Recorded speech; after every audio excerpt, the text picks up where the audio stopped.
Welcome to Season 2 of Weaving the Blanket, stories of faith, sacrifice, martyrdom, and the emancipation of the Evangelical Methodist Church of Bolivia. This is Episode 2, Frank and Bessie Beck, God's Call to Become a Medical Doctor at the Age of 35. In the 1959 Reader's Digest article entitled Bolivia's Most Unforgettable Character, Clarence Hall tells about interviewing then-President Hernan Silas Zuazo, a former student of the U.S. missionary Frank Beck, when he was the director of the American Institute of Cochabamba. Mr. Hall asked President Zuazo what impact Frank Beck had on Bolivia. President Zuazo said, "He awakened us to our responsibility to human beings as human beings. Can you understand what that means to the future of Bolivia?"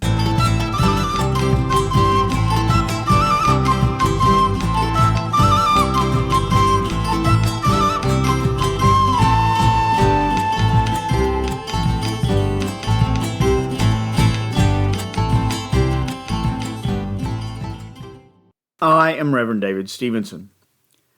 Frank Beck became a Methodist missionary in 1912 and was sent by the Methodist Board of Missions to serve in Bolivia.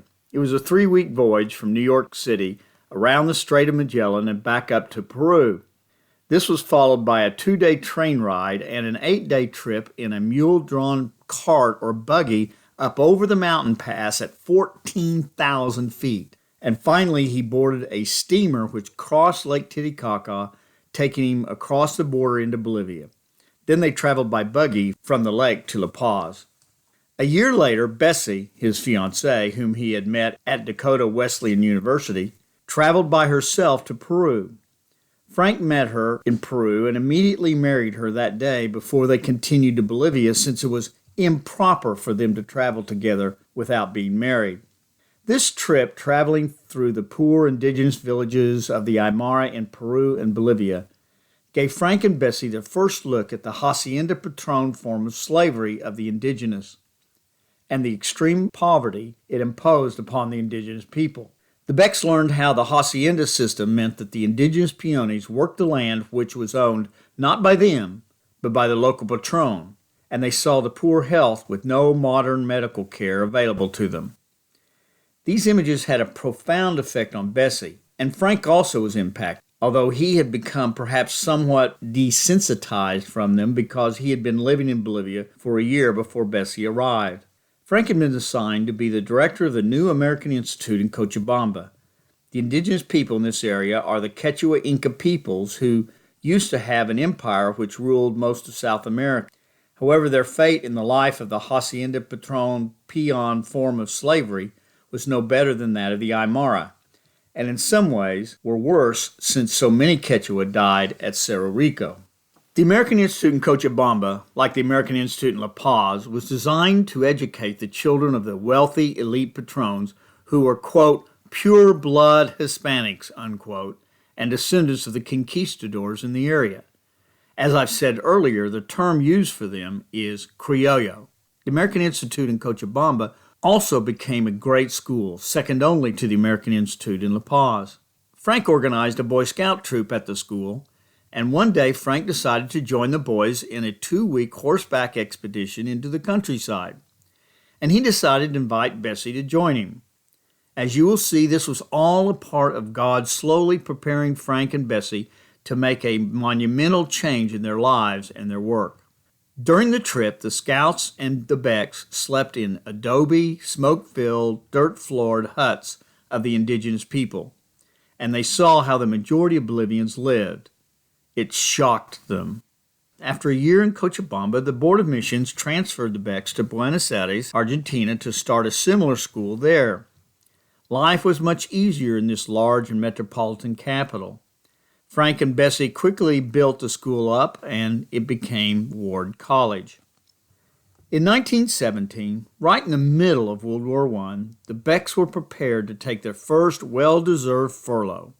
After 5 years in the field, the Board of Missions allows missionaries to return to the States for 6 months to visit family, rest, and, of course, to raise financial support for their work.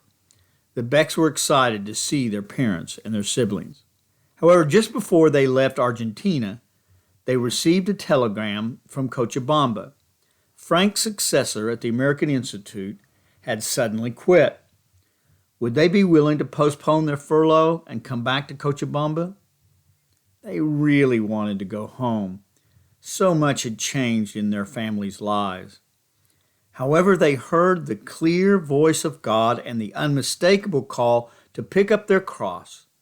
So they accepted the call. And because of the war, they couldn't travel by boat from Argentina to Peru. So they had to take the much more arduous route overland to Cochabamba.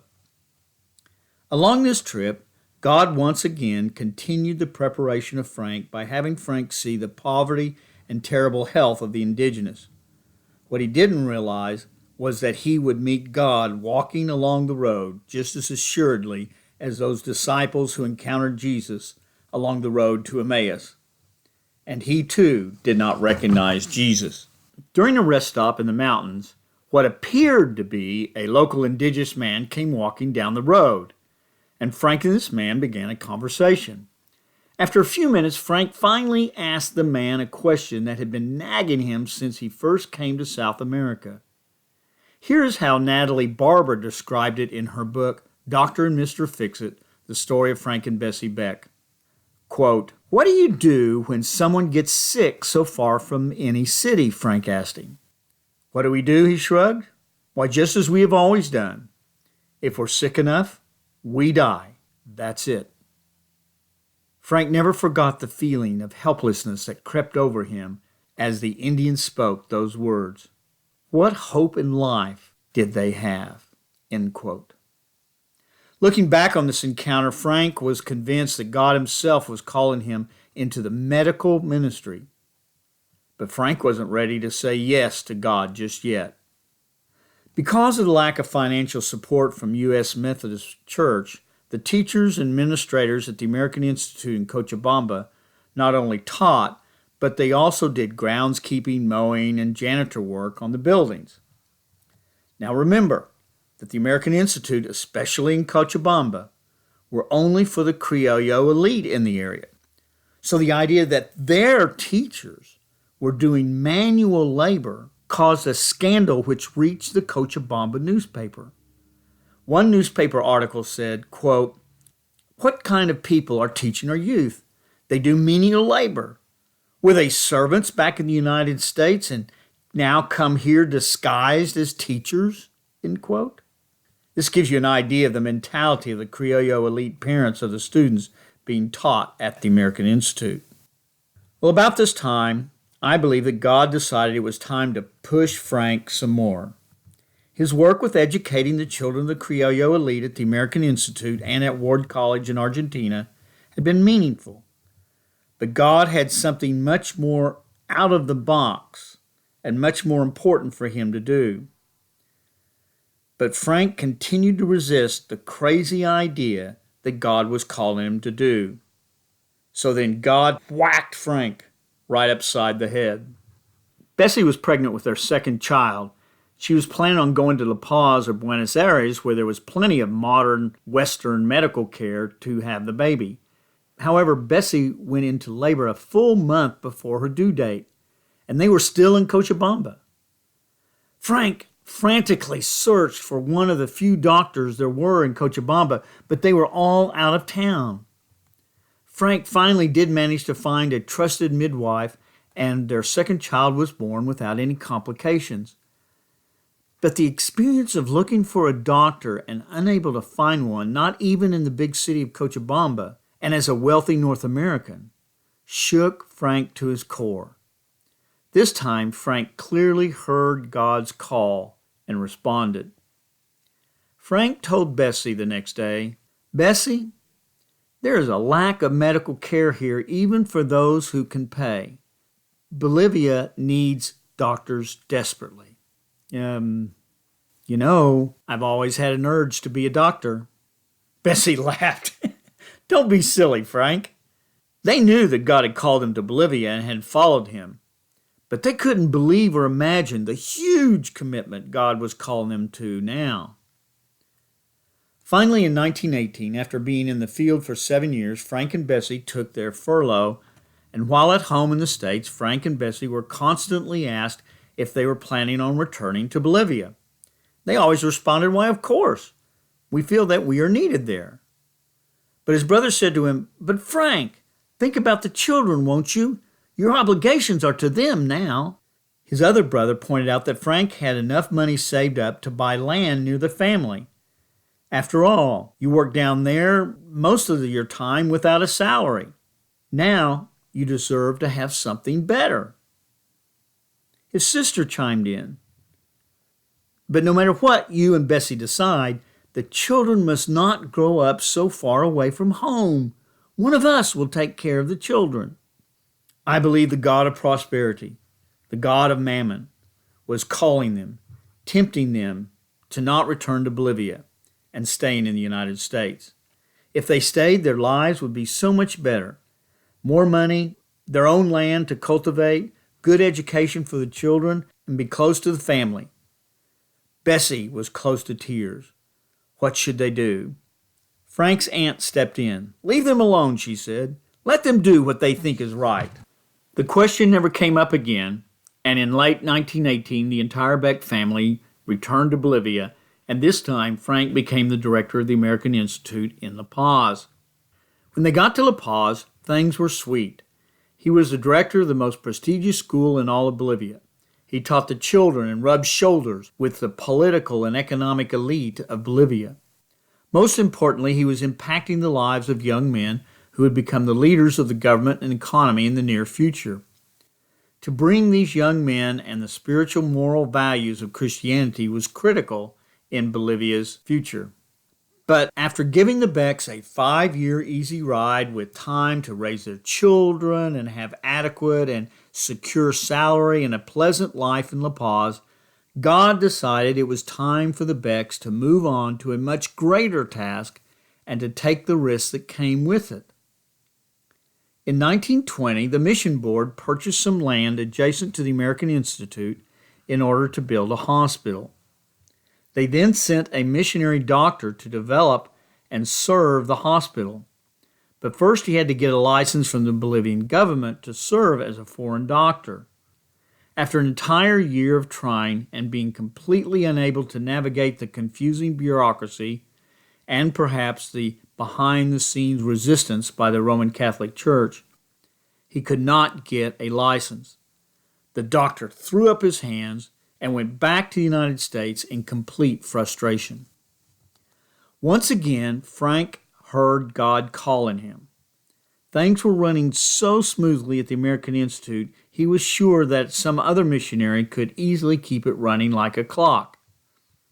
But Frank kept hearing from the Bolivians, and I believe from God, that what Bolivia really needed were doctors. But Frank thought that surely God wasn't calling him to be a doctor. But if he were to become that doctor, he couldn't see how he could overcome so many hurdles. But he knew what the first step would be, which is to get permission from the Bolivian president for him to go back to the United States and study as a, quote, Bolivian student, unquote, so that he could return as a Bolivian doctor. Knowing how many problems the previous guy had had trying to get permission to be a doctor and as a Protestant missionary, Frank set up a little test to see if it really was truly a call from God. He made the application, figuring that it would be turned down. But to his surprise, because of his reputation as a teacher of the elite, and because one of his students' parents, who was a high government official, made the request, the president granted it. Wow, surprisingly, the first step was accomplished. Now for the next difficult step. Would the church agree?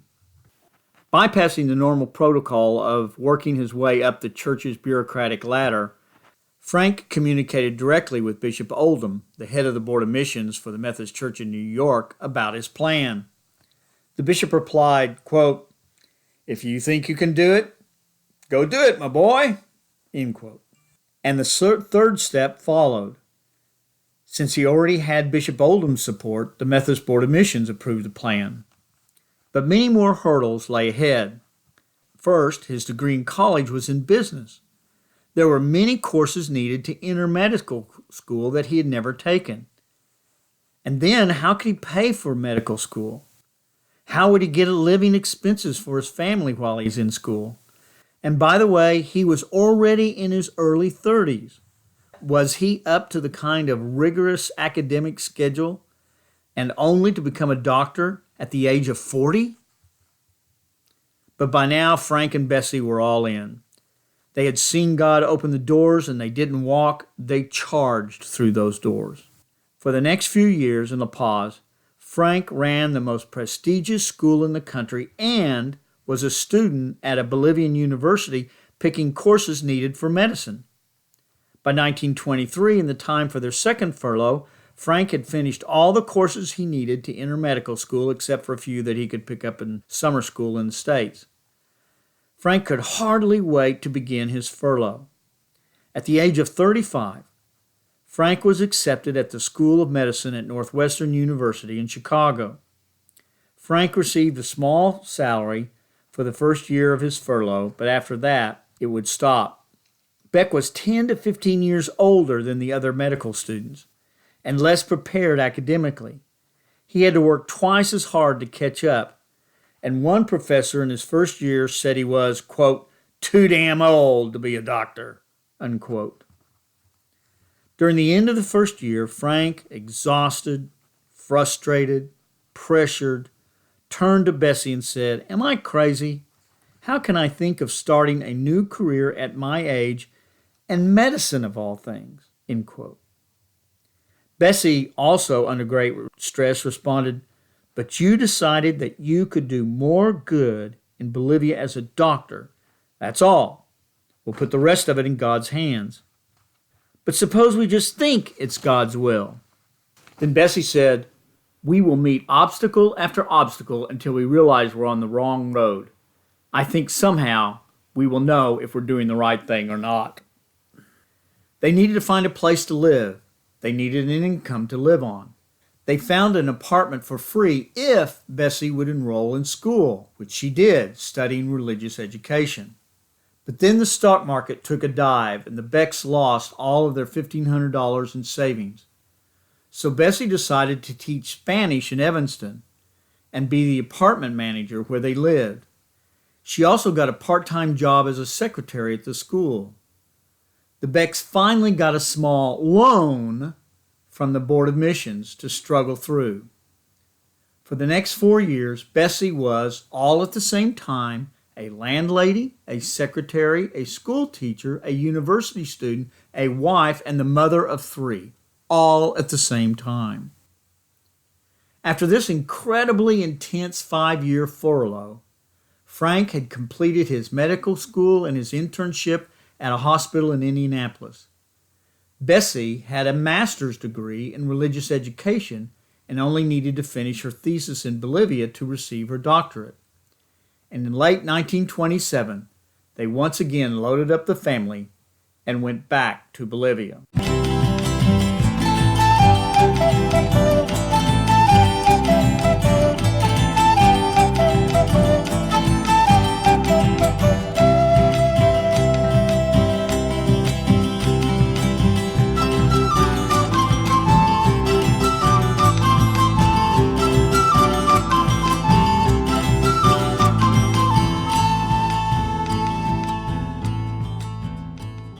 We're going to leave Frank and Bessie Beck there in the U.S. for the next 5 years as Frank is working on his medical degree and Bessie on her Ph.D. in education.